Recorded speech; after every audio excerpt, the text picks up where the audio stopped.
If someone had told me that the last real conversation I'd have with my daughter would happen just before an ordinary Sunday dinner, I would have laughed, dismissed it. Life is full of quiet ironies like that, isn't it? It was late April, and Bar Harbor was still holding on to the tail end of a long winter. The trees were bare, the sea winds cut like razors, and the sky, that pale, hesitant sky, couldn't decide if it wanted spring or more cold. We had planned to have dinner at her place, like we did from time to time. Amanda always loved that town, said the salty air mixed with the cool mountain breeze helped clear her head. And maybe that's exactly what she was searching for. My name is Sylvia Benton, and at the time I was 61. I had just retired 2 months earlier after more than 30 years of teaching history at a public school in Bangor. Retirement came with a mix of relief and sadness, like letting go of an old friend who had also worn you down. Since David passed 4 years ago, I'd been managing. Life moved on. Quiet evenings, a half-finished cup of tea forgotten in the microwave. Amanda, my only daughter, was, and maybe still is, my strongest tether to this world. She's 34, has 2 teenage kids, and a heart that always seemed too big for her body. She divorced young and raised those boys nearly on her own, with the kind of strength you don't choose, you just grow into. She's strong, but that Sunday, there was something in her eyes, something I hadn't seen before. Dinner was simple: creamy potato leek soup and fresh bread. She always cooks when she wants to avoid hard conversations.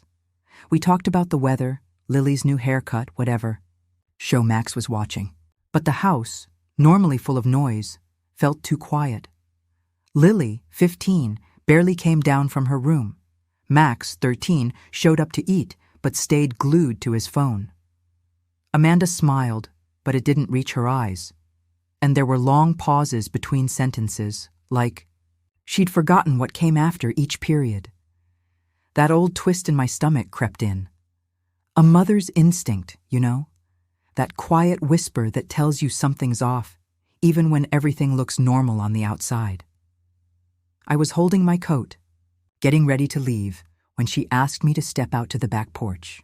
The evening light filtered through the low clouds, and the ocean below looked swallowed by fog. Amanda kept her eyes on the horizon when she spoke. "Mom, I need you to stay with the kids for a while. Just a few days. I have some things I need. To take care of..." What happened? "Amanda, are you okay?" She paused, looked down at her feet, then looked up, eyes glassy. "I'll explain later. Just trust me. Trust me." Funny how a phrase like that can carry more questions than answers. I wanted to push, to shake the truth out of her. But something stopped me. Maybe it was the exhaustion etched into her face, or maybe I knew that even if I pressed, she wouldn't tell me. Monday morning, she left early. No note, no text. I tried, calling, voicemail. The kids didn't seem worried, which made me even more anxious. Lily said Amanda had mentioned needing a break, but that it didn't seem serious. But I knew. I knew it wasn't just that. The next 2 days, I tried to keep things steady for the boys. Made breakfast, drove Max to school, spoke with Lily's guidance counselor. Meanwhile, I called Amanda's co-workers, texted the 2 friends of hers I had numbers for. Nothing. I even reached out to her former therapist. Still nothing. By Thursday, I went to the police station, filed a missing persons report. The officer gave me that look, a blend of compassion and procedural coldness. He told me adults have the right to disappear, but there was something in his eyes too. He knew. Mothers don't show up at police stations on a hunch.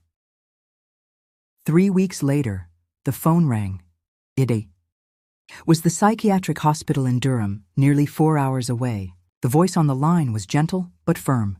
"Mrs. Benton, your daughter Amanda is here under psychiatric care. She was admitted following a suicide attempt. She's stable now, but she'll need time." My legs gave out. I sat on the edge of the bed with the phone still in my hand, struggling to wrap those words around my daughter. Amanda, so full of life, so fiercely independent, now broken in a sterile room behind padded walls. The thought pierced through me like a winter wind. That night, I didn't sleep. I sat by the window, holding a cup of tea that went cold without me noticing. The full moon hung heavy in the sky. The waves crashed against the rocks below, indifferent to the ache building in my chest.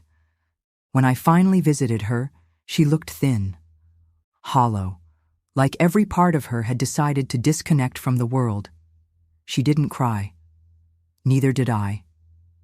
I told her about Max, Lily, the dog still waiting by the door. She listened in silence. Near the end, barely whispering, she lifted her eyes and said, "I'm sorry, Mom. I just needed quiet." And that's when I understood. Not all pain wants to be fixed. Some pain just wants silence, just needs the world to stop shouting. I left that place with a shattered heart, but I had a mission: to keep life steady out here, to keep the porch light on, in case, when, she decides to come back. Mornings in Bar Harbor have a strange way of being both beautiful and melancholic. The fog rises slowly from the sea, wrapping the windows in a veil of moisture, and the scent of salt drifts into the kitchen before the coffee has even finished. Brewing. That's how the days felt, in the time that followed. I had forgotten what it was like to be around teenagers every day. The years I spent raising Amanda felt so distant now, like they belonged to another life entirely. Lily was quiet, guarded, like a seashell that won't open just because you try.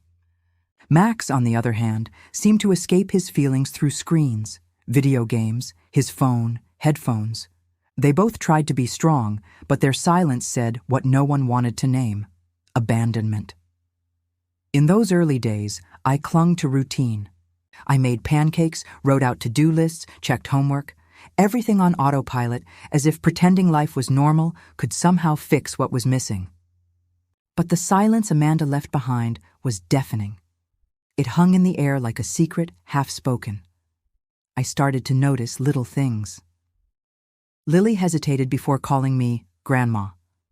Max left his plate half full, like he was always ready to run from the table. One Sunday, I heard them whispering in their room, arguing softly. Something about it not being their fault. Something about she couldn't take it anymore. Those words lodged in my chest and stayed there. That Wednesday afternoon, while I was washing the lunch dishes, Lily came up beside me. "Grandma, is she coming back?" I dried my hands, sat down next to her at the counter, and took a long breath. It was the first time she had asked me anything directly.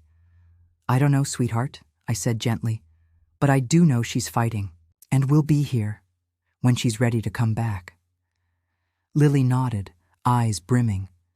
Then without a word, she rested her head on my shoulder. We stayed like that for a long time. Sometimes comfort lives in quiet presence. That night, before bed, I prayed, not a memorized prayer, but a raw, honest conversation, almost desperate.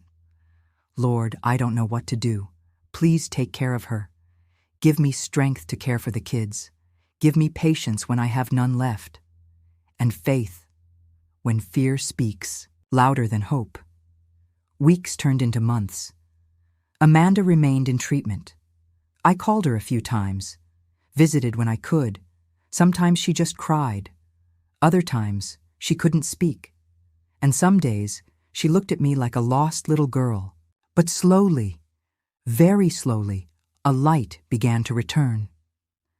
Faint at first, like a candle in the distance. But it was there. I came to understand that this wasn't just sadness. It was exhaustion. Years of carrying too much alone, years of being a single mother, pushing through pain she never spoke of. Amanda had always been strong, the kind of strong that doesn't ask for help. But even the strongest drown when no one helps them carry the weight. Back at home, we changed too. I started making slower, more intentional Sunday dinners, with candles, on the table. Lily began helping me in the kitchen. Max, little by little, started taking off the headphones and telling me about school. Little by little, we became something new. Not a perfect family, but a family that endured. One cold afternoon in November, Lily showed me a drawing she had made in art class. It was a silhouette of 3 people sitting on a porch, looking out at the sea. Below it, she had written, "Even when we're broken, we can still be shelter for one another." I cried in the bathroom so no one would see. It was that winter I finally understood. Sometimes God doesn't stop the storm, but He sends people to hold the umbrella. And there we were, 3 souls trying to survive the cold, and somehow creating warmth. When Amanda was admitted, nothing had been planned. The responsibilities fell on me like a sudden snowstorm, cold, heavy, and impossible to ignore. Within days, the house I used to visit only on special occasions became my new address. The clothes in my hastily packed suitcase were quickly replaced by piles of laundry. My name was added as the emergency contact on Max and Lily's school records, and the bills started coming like waves at high tide. I didn't complain. Not even for a second, but I won't deny it. I was scared. I had just recently retired. I'd made a few simple plans to read more, maybe travel, sign up for a pottery class. My budget was tight, but balanced. Then overnight, everything changed. I had to dip into my savings, put off any thoughts of a new chapter. Suddenly, I was in charge of groceries, gas, clothes for teenagers who seemed to grow by the week. Not to mention the unexpected expenses: a burst kitchen pipe, required school books, a medication insurance wouldn't cover. I started attending parent-teacher meetings. I filled out forms at the dentist's office. I cooked dinner every night, supervised homework, woke up earlier than I liked. Sometimes I'd catch my reflection in the mirror and barely recognize the tired woman with sunken eyes. Sylvia, the grandmother, the mother once again. But something began to shift. In Amanda's absence, the fragile bonds, once stretched thin by distance and daily routines, began to tighten. Max started sitting beside me on the couch without being asked. Lily began to share things about her friends, her doubts, her fear of becoming invisible, the way she felt her mother was fading. At first, I was just the person filling the gap. But slowly, I became part of the emotional foundation they were rebuilding. I remember one Saturday in early December. Bar Harbor was already dusted with snow, the cold, sharp, and unforgiving. I had promised to help them decorate the Christmas tree, but I was exhausted. I nearly backed out. That's when Lily came into the living room holding a box of ornaments and said, "Grandma, we can just use what we have. We don't need to buy anything new. I just want us to do it together." Her words hit harder than any storm. The quiet girl I first met now wanted to make memories. She was including me in her new idea of home. That night, after placing the star on top of the tree, Max hugged me out of nowhere. "Thanks for everything, Grandma." Really, just 3 words. But coming from a 15-year-old who barely looked up from his phone, they felt like a declaration. And there, between blinking lights and crushed ornament boxes, I realized something was being born, or maybe reborn. Motherhood doesn't have an expiration date. The deepest bonds don't follow logic or timelines. They grow in shared need, in quiet listening, in silent moments. As for Amanda, I kept visiting her whenever I could. She began to show signs of progress. The gaps between conversations grew shorter. During one visit, while holding her cold, fragile hand, she whispered, "I thought I was doing it all alone. I got lost." I squeezed her hand and said, "We're helping you find your way back now." At the local church, I found unexpected support. Women I didn't even know started leaving small meals at the door. A kind pastor with a calm voice began visiting Amanda from time to time. God revealed himself not through grand miracles, but through quiet provisions, a warm soup, a note of encouragement, a whispered prayer in the middle of the night. Sometimes I still sit alone at night, a cup of tea in hand, staring out at the sea. I think about how much has changed. About how, in letting go of the life I had planned, I gained another, maybe even richer, more real. This winter season brought more than just cold. It brought growth, reconciliation, new rhythms. The financial strain is still real. I still worry about the bank balance. But now, when I see Max smile or hear Lily softly singing in her room, something in me settles. Bonds forged in pain carry a strength nothing can break. And deep down, maybe that's what faith truly is. Loving without guarantees, and that's exactly what I'm doing. It took months of absence, of silence, of anxious glances and unanswered questions. But then, on a cold March afternoon, I got the call I wasn't sure I'd been waiting for, or dreading. Amanda was coming home. Max was playing video games. When I told him. Lily was drawing in her sketchbook. They both stopped. The silence that followed was unlike any other. It was heavy, with memories, with cautious hope. No one celebrated, but something flickered in their eyes, maybe a quiet, "Could it work this time?" I picked her up from the recovery center. She walked out slowly, shoulders hunched, eyes marked by sleepless nights, but her face looked lighter than the last time. She held a small suitcase in one hand and a notebook in the other. She hugged me tightly, then whispered, "Mom, thank you for everything." On the way home, she stared out the window like she was seeing the world for the first time. I didn't push. I knew her silence was a kind of prayer. When we finally spoke, we were sitting on the couch after the kids had gone upstairs. "I hit rock bottom, Mom. I don't know if you understand what it feels like to wake up every day with a pain that has no name, a guilt that won't let up. I felt like a burden, a failure. And the more I tried to act strong, the deeper I sank. I pushed you away. I pushed my kids away. I pushed myself away." I didn't say anything. I just held her hand. Her eyes filled with tears. But there, in that place, I heard other stories. I saw myself in other women. I learned that depression doesn't have a face. It can wear scrubs, take care of kids, go to work, and still be dying on the inside. It's not weakness. It's an illness. And for the first time, I asked for help. And I accepted help.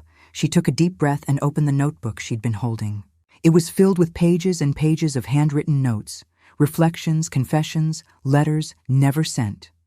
I wrote to Lily, to Max, to you. I want to show them, but not yet. I want them to feel that I'm back, not just that I showed up.